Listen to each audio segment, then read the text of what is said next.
ప్రతిదీ టీవీలో చూపియాలా, రేపు మీడియాలో కవర్ చేయాలి. ఎందుకంటే ఇది తెలంగాణలో ఉన్న ప్రతి పౌరునికి తెలవాలి. అదేవిధంగా భారతదేశంలో ఉన్న ప్రతి పౌరునికి కూడా ఇవాళ తెలవాలి. కాబట్టి దయచేసి మీ అందరు కూడా ఖచ్చితంగా చూపించాలని మీ అందరు కూడా కోరుతా ఉన్నాను. ఇవాళ వైస్ ప్రెసిడెంట్ ఎలక్షన్ అనేది మన భారతదేశంలో వైస్ ప్రెసిడెంట్ ఎలక్షన్ అనేది మొన్న జరిగింది. చాలా విచిత్రంగా మరొక్కసారి రేవంత్ రెడ్డి గారు అడ్డంగా మరొక్కసారి తెలంగాణ ఎంపీల ఓట్లు అమ్ముకున్నది అడ్డంగా మరొక్కసారి దొరికిపోయిండు. ఇలా ఓటు నోట్లో ఏ విధంగా అయితే అడ్డంగా రేవంత్ రెడ్డి గారు దొరికినరో అదే విధంగా ఇవాళ ఈ వైస్ ప్రెసిడెంట్ ఎలక్షన్లో కూడా ఓట్లు కాంగ్రెస్ పార్టీ ఎంపీ ఓట్లన్నీ కూడా బీజేపీ పార్టీకి అమ్ముకుంటూ అడ్డంగా దొరికిపోయిండు. నేను ఉట్టి గాలికి మాట్లాడతలేను, మీకు ప్రూఫ్స్తో సహా ఇప్పుడు మీకు చూపిస్తా. ఒక్కసారి మీ అందరు కూడా చూడొచ్చు. ఇలా ఇది జైరామ్ రమేష్ గారు ట్వీట్ చేసిండ్రు. ఏమని ట్వీట్ చేసిండ్రు? మా ఇండియా వాళ్ళకి సుదర్శన్ రెడ్డి గారికి ఇలా జైరామ్ రమేష్ గారు ట్వీట్ ఏమని చేసిండ్రు? సుదర్శన్ రెడ్డి గారికి 315 ఓట్లు పడ్డాయి. ఇది ఆపోజిషన్ పార్టీస్ 100%గా వచ్చి ఓట్లు వేసిర్రు. ఇది 315 ఓట్లని స్వయంగా జైరామ్ రమేష్ గారే ట్వీట్ చేసిండ్రు. నేను చెప్పింది ఏం కాదు, ఇది జైరామ్ రమేష్ గారు ట్వీట్ చేసిండ్రు. ఇది అందరు కూడా సరిగ్గా చూసుకురు కదా, కావాలంటే చదివి కూడా వినిపిస్తా. జైరామ్ రమేష్ గారు tweet: the voting in the vice president election is over. The opposition has stood united. All its 315 MPs have turned up for voting. This is an unprecedented 100% turnout అని ఇలా జైరామ్ రమేష్ గారు ట్వీట్ చేసిండ్రు. వీళ్ళు ట్వీట్ చేసిన తర్వాత ఏమైంది?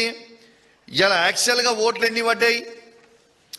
జైరామ్ రమేష్ గారేమో 315 ఓట్లు పడ్డాయని చెప్తాడు. కానీ ఎలక్షన్ కమిషన్ ఎంత డిక్లేర్ చేస్తుంది? సుదర్శన్ రెడ్డి గారికి పడ్డ ఓట్లు కేవలం 300 ఓట్లని మాత్రమే ఇది ఎలక్షన్ కమిషన్ డిక్లేర్ చేస్తుంది. ఇది చూడొచ్చు మీరు. ఇదికేమో జైరామ్ రమేష్ గారు ట్వీట్ ఉంది, 315 ఓట్లు డిక్లేర్ చేస్తుంది. మన ఆన్లైన్ వాళ్ళ ఎలక్షన్ కమిషన్ డిక్లేర్ చేసింది 300 ఓట్లు మాత్రమే పడ్డాయి, 452 మాత్రం బీజేపీ సపోర్ట్ చేస్తున్న క్యాండిడేట్ కి పడ్డాయి అనేది క్లియర్ గా ట్వీట్ చేసిండ్రు. ఇది అయిపోయిన తర్వాత ఇది ఇండియా టుడే నేషనల్ ఛానల్ లో కూడా 300 ఓట్స్ మాత్రమే ఇవాళ కాంగ్రెస్ పార్టీ అభ్యర్థి అయిన సుదర్శన్ రెడ్డి గారికి పడ్డాయి అనేది క్లియర్ గా ఇగోండి మీరు చూడొచ్చు. ఇది కూడా చూడొచ్చు ఇండియా టుడేది. ఇలా ఇండియా టుడే తర్వాత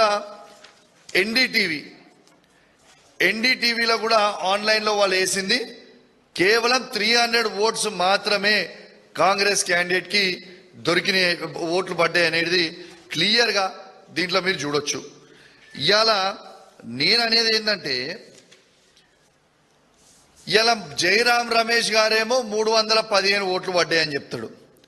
మరి 300 ఓట్లే ఎట్లా పడ్డాయి అంటే 15 ఓట్లు ఎటుపోయినాయి అంటే ఈ 15 ఓట్లల్లా 8 తెలంగాణ కాంగ్రెస్ పార్టీ ఎంపీ ఓట్లన్నీ కూడా బీజేపీ క్యాండిడేట్ కి ఇలా ఓట్లు వేసింది అనేది స్పష్టంగా అర్థమవుతుంది.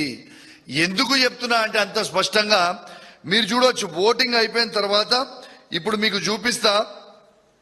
ఓటింగ్ అయిపోయిన తర్వాత ఇగోండి రేవంత్ రెడ్డి గారు వారి ఎంపీలందరూ కూడా పోయి నిర్మలా సీతారామన్ గారికి కలిసి బొకే ఇచ్చి మేము ఓట్లు మీరు చెప్పినట్టు ఓట్లు మేము ఖచ్చితంగా బీజేపీ క్యాండిడేట్ వేసిరు మా ఎంపీలని ఇగోండి ఇది క్లియర్ గా చూపిస్తా ఉన్నా.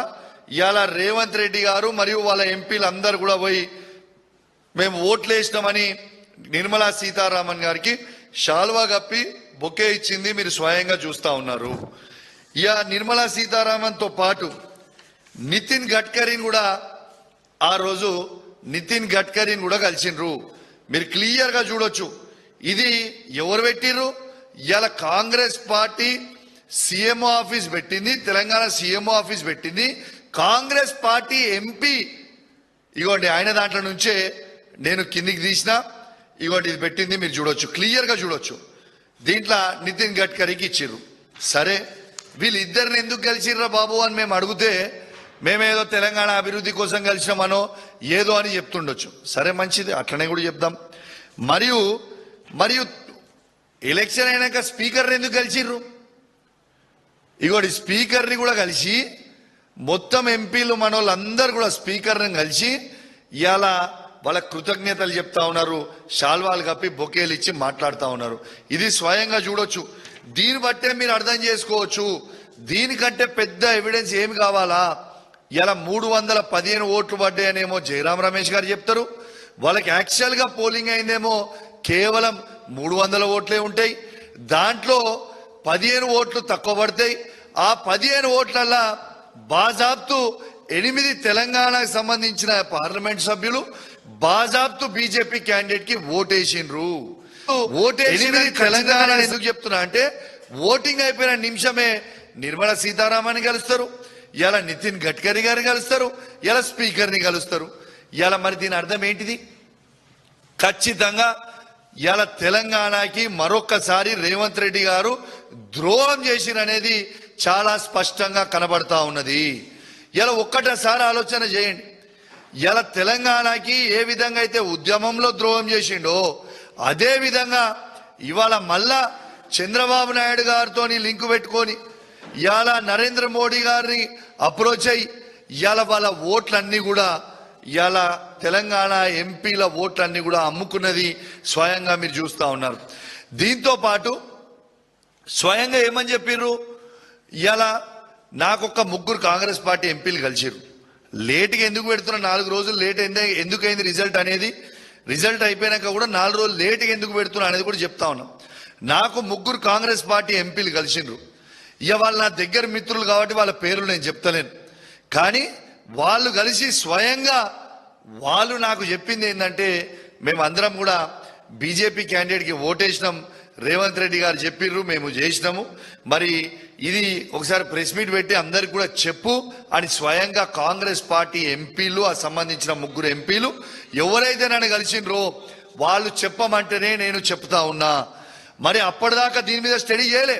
వాళ్ళు చెప్పిన తర్వాత నేను కూడా కాంగ్రెస్ పార్టీ నుంచి వచ్చినోనే కదా, నాకు కూడా కాంగ్రెస్ పార్టీ మిత్రులు ఢిల్లీలో, ఇండియా వైడ్ అక్కడ ఇక్కడ నాకు కూడా ఉంటారు కదా, వాళ్ళకు కూడా ఫోన్ చేసిన, అన్న ఏం నడుస్తుంది అన్న, ఏం చేసిండ్రు, ఏం కథ, ఏం నడుస్తుంది అని అడిగితే బాజాబ్తు 15 మంది ఎంపీలు అమ్ముడు వేరు, ఆ 15 మంది ఎంపీలు అమ్ముడు వేయింది వాస్తవం, అండ్ల మీ తెలంగాణ ఎంపీలు 8కి 8 మంది అమ్ముడు వేయింది వాస్తవము అని స్వయంగా వాళ్ళ ఎంపీలు, నా మిత్రులు ఉన్న కాంగ్రెస్ పార్టీలో ఉన్న పాత మిత్రులు ఢిల్లీలో కావచ్చు, ఇంకా చాలా రాష్ట్రాలలో వాళ్ళందరూ కూడా నాకు చెప్తే నేను చెప్పడం జరుగుతూ ఉంది. ఇవాళ రాహుల్ గాంధీ గారేమో ఓట్ చోరీ గురించి మాట్లాడుతూ ఉన్నాడు. ఇలా ఓట్ చోరీ అవుతుంది ఎక్కడ? స్వయంగా తెలంగాణలోని కాంగ్రెస్ పార్టీ ముఖ్యమంత్రి ఓట్ చోరీ చేసుకొని బీజేపీ పార్టీకి వేస్తుంటే నిజంగా దీని గురించి ఏడవాలనా నవ్వాలనా నాకు అర్థమైతలేదు. ఇలా రేవంత్ రెడ్డి గారు మీరు స్వయంగా ఇలా ఈ ఘనత అనేది రేవంత్ రెడ్డి గారికే తగ్గుతుంది. ఎందుకంటే ఇలా రేవంత్ రెడ్డి గారు స్వయంగా సుప్రీంకోర్టు జడ్జ్, మాజీ జడ్జ్ అయిన సుదర్శన్ రెడ్డి గారిని మోసం ఎట్లా చేయబుద్ధి అయిందయ్యా నీకు అని నేను అడుగుతా ఉన్నాను. ఎందుకు మోసం చేసినావు అని నేను అడుగుతా ఉన్నాను. ఇలా తెలంగాణ బిడ్డ అయిన సుదర్శన్ రెడ్డి గారికి నీకు ఎట్లా మోసం చేయబుద్ధి అయింది? ఎప్పుడు కూడా నీ గురుదక్షిణ చంద్రబాబు నాయుడు గారికి, నరేంద్ర మోడీ గారికి ఇస్తూనే ఉంటావా? ఎందుకు అమ్మి ఓట్లన్నీ తెలంగాణ అన్ని కూడా తీసి బీజేపీ పార్టీకి ఎందుకు వేసిండు? యావత్ తెలంగాణ సమాజానికి నువ్వు జవాబు చెప్పాలి. సుదర్శన్ రెడ్డి సార్, మీరంటే మాకు చాలా గౌరవం, కానీ మీ వెన్నుపోటు మిమ్మల్ని ముందలు పంపించిర్రు, వెన్నుపోటు పొడిచిర్రు. ఇవాళ ఆయన ఏం చెప్తుండు బయట రేవంత్ రెడ్డి గారు? రాహుల్ గాంధీ గారు చెప్పిర్రు నేను క్యాండిడేట్ పెట్టినా, మోడీ గారు చెప్పిర్రు నేను ఓట్లు వేసిన అని చెప్తా ఉన్నాడు. ఇది వాస్తవం కాదా? నేను చెప్పింది ఏదైనా అబద్ధం ఉందా? మరి నిజంగా లేకపోతే ఎలక్షన్లు అవుతుంటే ఎలక్షన్ సమయంలో ఎలక్షన్ అయిపోయినాక మీరు బీజేపీ పార్టీ మంత్రులను కలవాల్సిన అవసరం ఏమొచ్చింది? బీజేపీ పార్టీ సంబంధించిన మంత్రులని ఎందుకు కలిసిండ్రు? దీనికి జవాబు చెప్పండి. బాజాబ్తు తెలంగాణ ద్రోహి రేవంత్ రెడ్డి గారు మరొక్కసారి తెలంగాణని మోసం చేసిన అనేది స్పష్టంగా కనబడతా ఉంది. ఇలా రేవంత్ రెడ్డి గారికి అలవాటు అయిపోయింది, ఆయనకు అమ్ముకోవడం అలవాటు కదా. ఇలా గ్రూప్ 1 పోస్ట్ అని మొన్న మా ఆర్ఎస్ ప్రవీణ్ గారు చెప్పినట్టు 1700 కోట్ల రూపాయల స్కామ్ చేసిర్రు, అదే అమ్ముకున్నాడు. నిన్నగాక మొన్న స్వయంగా చూసిర్రు మిరియాల కూడా ఎమ్మెల్యే గారు, వాళ్ళేమో యూరియా బస్తాల లోడ్ లారీలు అమ్ముకుంటున్నారు. ఇవాళేమో స్వయంగా వైస్ ప్రెసిడెంట్ సంబంధించిన ఓట్లు, ఎంపీ ఓట్లు ఇవాళ మళ్ళా అవి కూడా అమ్ముకున్నారు. ఇలా అన్ని అమ్ముకున్నాడే ఈ రాష్ట్రంలో. ఇది వాస్తవమా కాదా ఒక్కసారి ఆలోచన చేయండి. ఇంకొకటి కూడా తెలంగాణ ప్రజలు ఆలోచన చేయాలి. ఇలా రేవంత్ రెడ్డి గారు నరేంద్ర మోడీ గారితో ఎట్లా వివరిస్తున్నాడో స్వయంగా చెప్తా మీకు. ఇలా ఇంకోటి చెప్పిన, ఇలా రాహుల్ గాంధీ గారేమో స్వయంగా ట్వీట్ చేస్తారు. ఏమని ట్వీట్ చేస్తారు? ఈడీ, సిబిఐ, ఐటీ అనేది ఇవేమో కేవలం బీజేపీ సంస్థల్లా ఉన్నాయి తప్పితే ఇవి కాదు అంటాడు. ఈయనేమో కాళేశ్వరం ఎంక్వైరీ అని చెప్పి సిబిఐ ఎంక్వైరీకి వేస్తాడు. మరి ఇది రాహుల్ గాంధీ గారేమో సిబిఐ అనేది బీజేపీ సంస్థ అని అంటున్నాడు. మరి నువ్వు ఎవరితో చర్చ చేసుకొని సిబిఐ ఎంక్వైరీ చేయించినావు? మంచిది, అదొక్కటి అడ్డంగా దొరికినావు. మళ్ళీ అక్కడ కూడా అది అయిపోయిన తర్వాత రేవంత్ రెడ్డి గారు కాళేశ్వరం మీద సిబిఐ ఎంక్వైరీ చేసేటప్పుడు పాపము ఏ ఒక్క మంత్రికి వాళ్ళ క్యాబినెట్ లో సిబిఐ ఎంక్వైరీ చేస్తుండని ఎవరికి కూడా తెలియదు. అందరు కూడా సిట్ వేస్తుండో ఏసీబీ వేస్తుండో అనుకున్నారు. కానీ మంత్రులే ఆశ్చర్యపోయినరు. ఇలా మంత్రులే స్వయంగా సిబిఐకి ఎందుకు ఇచ్చిండు ఇలా అనేది మొత్తం గుసగుస పెడతా ఉన్నారు. ఇలా వాస్తవంగా చెప్పాలంటే ఇలా కాంగ్రెస్ పార్టీ వాళ్ళని చూస్తుంటే నాకు చాలా జాలేస్తా ఉంది. అది కాంగ్రెస్ పార్టీలో ఉన్న సీనియర్ మంత్రులు కావచ్చు, సీనియర్ నాయకులు కావచ్చు, కాంగ్రెస్ పార్టీ కార్యకర్తలు కావచ్చు, వాళ్ళని చూస్తుంటే జాలేస్తా ఉంది. ఎందుకంటే ఈ తెలంగాణ రాష్ట్రంలో కాంగ్రెస్ పార్టీ ముఖ్యమంత్రియా లేకుంటే ఈయన బీజేపీ పార్టీ ముఖ్యమంత్రియా మాకైతే అర్థమైతే లేదు. కానీ కాంగ్రెస్ పార్టీ కార్యకర్తలని నాయకులని చూస్తుంటే జాలేస్తా ఉంది. ఎందుకంటే రేవంత్ రెడ్డి గారు కాంగ్రెస్ పార్టీని తీసుకుపోయి నడి సముద్రంలో ముంచుతా ఉన్నాడు. మొత్తము బీజేపీకే సాయం చేస్తా ఉన్నాడు. ఇలా నరేంద్ర మోడీ గారు ఏది చెప్తే అది ఇవాళ రేవంత్ రెడ్డి గారు చేస్తా ఉన్నారు. ఇలా ఒక్కటి నేను అడుగుతా ఉన్నా, ఇలా బీజేపీ వాళ్ళకి రేవంత్ రెడ్డి గారికి ఇలా టైఅప్ లేకపోతే నేను మరొకసారి సవాలు విసురుతా ఉన్నా. ఇలా గ్రూప్ 1 ఎగ్జామ్ మీద బాజాబ్తు ఇలా గ్రూప్ 1 పోస్టులో అమ్ముకున్నారు మీరు అని బాజాబ్తు మేము చెప్పినాం. హైకోర్టు కూడా చాలా సీరియస్గా దాని మీద ఆర్డర్ ఇచ్చింది. మరి మీకు దమ్ముంటే, మాకు ఇష్టం లేదు కానీ భాష చెప్తున్నాం, దమ్ముంటే మీరు ఈ గ్రూప్ 1 దాని మీద సిబిఐ ఎంక్వైరీ అయ్యండి. ఆనాడు బండి సంజయ్ గారు మా పప్పుడు గ్రూప్ 1 అయినప్పుడు ఎంత హంగామా చేసిండ్రు మీరు గుర్తు తెచ్చుకోండి. మరియు ఇవాళ గ్రూప్ 1 మీద ఇంత పెద్ద స్కామ్ అయితే బండి సంజయ్ గారే భారతదేశానికి హోమ్ మినిస్టరు. మరి బండి సంజయ్ గారు, మీరు రేవంత్ రెడ్డి గారు, బీజేపీ వాళ్ళు, కాంగ్రెస్ వాళ్ళు టైఅప్ లేకపోతే గ్రూప్ 1 మీద సిబిఐ ఎంక్వైరీ అయ్యండి. ఎందుకు దాని మీద వెయ్యరు? ఎందుకంటే వాళ్ళు టైఅప్ ఉన్నారు కాబట్టి. ఎక్కడ వేస్తారు? వెయ్యరు. కానీ దీన్ని చాలా సీరియస్గా తీసుకోవాల్సిన అవసరం ఉన్నది. ఇవాళ తెలంగాణ బిడ్డ అయిన సుదర్శన్ రెడ్డి గారు నిలబడితే వారికి వెన్నుపోటు పొడిచింది ఇవాళ అదే రేవంత్ రెడ్డి గారు. రేవంత్ రెడ్డి గారు ఏమన్నారు మరోసారి చెప్తున్నాం, మీ అందరికి గుర్తు చేస్తున్నాను. రాహుల్ గాంధీ గారు చెప్పిర్రు, నేను నిలబెట్టినా. కానీ నరేంద్ర మోడీ గారు చెప్పిర్రు, ఓట్లు మాత్రం బీజేపీకి వేయించిన. ఇది వాస్తవం. ఇది నేను చెప్పింది. ఇది ఆలోచన చేయండి. నేను చెప్పింది వాస్తవమా కాదా ఒక్కసారి మీ గుండె మీద చేసుకొని ఆలోచన చేయండి. కాంగ్రెస్ కార్యకర్తలకు కూడా చెప్తున్నా, వాళ్ళ ఉన్న నాయకులకు కూడా చెప్తున్నా, ఇవాళ నేను ప్రెస్ మీట్ పెట్టగానే మళ్ళీ మీరు ప్రెస్ మీట్ పెట్టి నన్ను ఇష్టం ఉన్నట్టు తిడితే నాకేం అయ్యేది లేదు పోయేది లేదు. కానీ మీ గుండె మీద చెయ్యేసుకొని మీరు ఆలోచన చేయరి. ఇలా కాంగ్రెస్ పార్టీని నడి సముద్రంలో ముంచుతున్నా లేదా? ఇలా ఏ ఒక్క కాంగ్రెస్ పార్టీ జెండా మోసిన కార్యకర్తలకి ఎవరికన్నా ఏదన్నా పోస్టులు ఇస్తుర్రా? మీరు కష్టపడి ఓట్లేస్తే అధికారంకి వచ్చిన కాంగ్రెస్ పార్టీ మరి ఏ ఒక్క కార్యకర్తనన్నా ఏ ఊర్లన్నా పట్టించుకుంటుండా రేవంత్ రెడ్డి గారు? ఇది మీ గుండె మీద చేసుకొని మీరు ఆలోచన చేయండి. నన్ను తిడితే తిట్టుకొని నాకు ఫరక పడలేదు. కానీ మీరు కూడా వెనుక నేను తిట్టేటి రేవంత్ రెడ్డిని మీరు కూడా గవే తిడుతురు కదా. మీరు బయటికి చెప్పలేకపోతున్నారు, నేను బయటికి చెప్తున్నా. గదే డిఫరెన్స్ కదా నేను చెప్పింది. కాబట్టి ఇవాళ మీకు అందరు కూడా ఆలోచించాలని విజ్ఞప్తి చేస్తా ఉన్నా.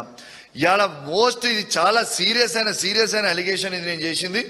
ఇది ఖచ్చితంగా ప్రతి మీడియాలో కవర్ చేయాలి. ఖచ్చితంగా తెలంగాణలో ఉన్న కాంగ్రెస్ పార్టీ ఎంపీలందరూ కూడా బీజేపీ క్యాండిడేట్ అయిన వారికి ఇవాళ ఓట్లు వేసిండ్రు వైస్ ప్రెసిడెంట్ ఎలక్షన్లలో. This is very very clear. So నేను రిక్వెస్ట్ చేస్తున్నా, దీని మీద కూడా ఖచ్చితంగా ఆలోచన చేయాలి. ఇలా ఎట్లా, ఎందుకంటే దీని మీద ఏ ఎంక్వైరీ ఏమన్నా కూడా వేయరు, ఎందుకంటే దాని మీద ఓటింగ్ కాబట్టి దాని మీద వేయరు. కానీ దీని మీద ఇది చెప్పింది నిజం. మరి జయరాం రమేష్ 315 పక్కా పడ్డాయి ఓట్లు అంటే మరి ఎలక్షన్ కమిషన్ ఏమో 300 ఓట్లు పడ్డాయని ఎట్లా చెప్తుంది భయ్? ఇది కావాలంటే ఒక్కసారి ఆ వీడియో కూడా ఇంటరంటే మీరు వినండి. ఒకసారి ఎలక్షన్ కమిషన్ చెప్పిన వీడియో మీకు ఒక్కసారి వినిపిస్తా. ఆయన కూడా డిక్లేర్ చేసిన ఓట్లు మీరు అందరు కూడా ఒక్కసారి వినాలని మీ అందరు కూడా